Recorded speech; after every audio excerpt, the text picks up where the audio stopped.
Gentlemen, my name is Dan from Nintendo Life. Welcome to Required Reading, where I show you some pieces of gaming literature that I've come across throughout my years in this gaming landscape.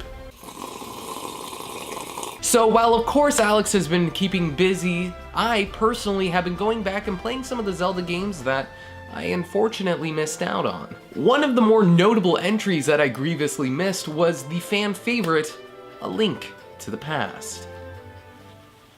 Link to the Past was the premiere of the Zelda series on the Super Nintendo, released April 13th of 1992 in the States, or September 24th, 1992, if you're from Europe.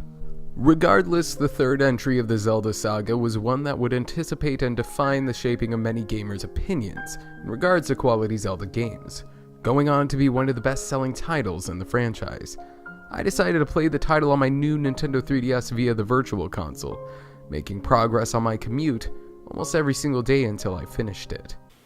However, before starting the game, I decided to scrounge up a few books that I had laying around just for the occasion that I would eventually play A Link to the Past. The first and most notable of which is the Nintendo Player's Guide, an official guide published by Nintendo and almost completely in-house as well. Now, of course, growing up in the age of GameFAQs and YouTube walkthroughs, these physical guides have mostly remained a mystery to me, except say for the novelty of collecting them, as they look really nice on your shelf and they usually have some pretty nice art in them. I decided to keep it close not only for the novelty but also because the Zelda games are a little complex. They have some really intricate puzzles. There's some temples that are very hard to come across what exactly your objective is. So I decided to keep this guide around just in case I got a little lost and didn't want to hinder my experience of the game overall.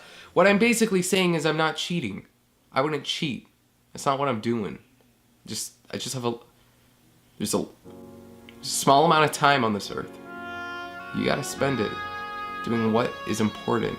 And what is important to me is progression, so that's why I decided to pick this up. However, another thing I didn't expect was that the Link to the Past Nintendo guide would be one of the most valuable assets to having me enjoy the game and understand why it's such a renowned Zelda classic. What I began to realize when I first opened this guide was that it wasn't really a guide at all, or at least in the traditional sense that I'm more used to. None of it is linear. The book touts itself to be a giant encyclopedia. It says so right on the back. It says that it's packed with maps, items, weapons, tactics, and more, but I feel like this is underselling it. The fact that this guide merely encapsulated most of my information of the story, the lore, and the world itself just discredits the fact that, oh, it has all the items and you know where all the keys are now, or some vague hints of where the heart pieces are. But if I haven't pointed out before, the book is full of impressive illustrations and there's some really nuanced world building that's adherent to the writing of whoever decided to write this guide. To come up with an example, there was a moment when I was exploring the overworld of A Link to the Past and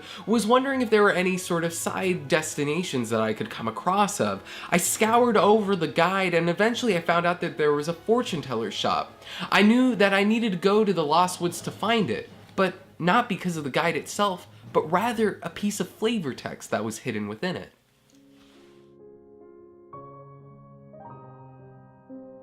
A fortune teller lived in a quaint cottage near one entrance to the Lost Woods.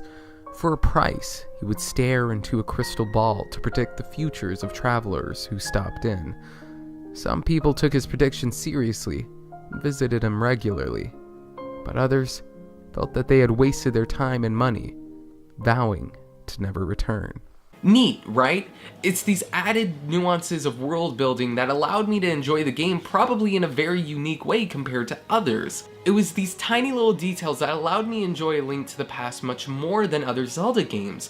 A Link to the Past's Hyrule is relatively small compared to later Zelda games, but what I didn't realize was that these flavor texts were allowing me to experience a Hyrule that was seemingly bigger and full of life. But you may also notice that underneath the airy art depicting the fortune teller, there's another juxtaposing his exact description. The fortune tellers of Hyrule inherited the ability to foretell the future from their ancestors. Some said that the tellers themselves were specifically gifted. Others thought that the real magic was in the crystal balls. It was true that the rare and beautiful crystal balls were handed down from generation to generation, but others who tried to see images in them saw nothing short of their own reflections. Who wrote this? Nobody needed to write this. Nobody needed to put that much effort behind the fortune teller in A Link to the Past. It's awesome. This doesn't deserve to be here. It needs its own dedicated lore channel on YouTube. It has game explain levels of critical thinking in terms of expounding these small ideas and creating a lore and narrative around it. One passage gives us a vague and creative way to tell us what this random house in Hyrule's purpose seemingly is, without expletively telling it to us.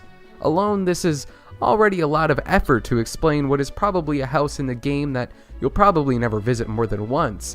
The other, however, drives home exactly what this character and shop means for the narrative of A Link to the Past as a whole. Now, I could have hopped into the fortune teller's shop and felt cheated out of my rupees after I gave him some.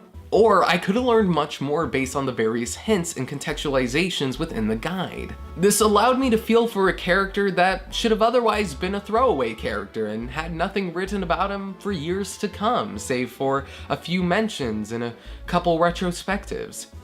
With this extra exposition that fleshes out the world of Hyrule, an artifact-graphical description of each item in the game, and hints to nudge me into side quests I never would have discovered on my own, the Nintendo Player's Guide for A Link to the Past is a must-have if you're going to be traversing the light and dark world of A Link to the Past, or seemingly revisiting it. Making me feel much more inquisitive, the guide goes mostly unnoticed even though it has such incredible layers of detail and effort.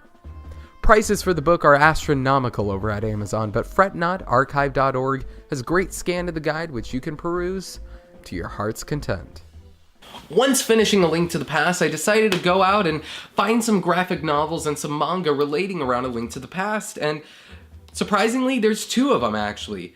These are many other items that enhanced my enjoyment of the game well after I had finished it. There's this absolutely awesome graphic novel which was featured in Nintendo Power, with art spectacularly executed by Shotaro Ishinomori. And equally, the Link to the Past manga presents the story in a much more contextualized manner that brings about my favorite version of Link. Both of these are published by Viz Media and can be ordered on Amazon, and I could talk about these for a while, but I think we're gonna save them for another video. Even if you don't find usage out of the supplements I provided, I sound like a doctor, what's wrong with me? Please, if you have a chance, replay A Link to the Past before the Breath of the Wild comes out. It's the Zelda entry that aced to format all future Zelda games have merely been trying to copy. What's your favorite piece of gaming literature? I'll look it up and see if we could possibly make a video about it. If you like this video or my shoddy American accent, then go ahead and leave a like down below so Alex doesn't fire me after my first video. You think maybe I was a little bit too insensitive about British people? And also, hit that subscribe button down there so you get a bunch of Nintendo Switch content, which is coming real soon.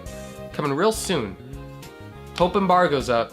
I hope embargo's up because The Legend of Zelda Breath of the Wild takes place on the moon.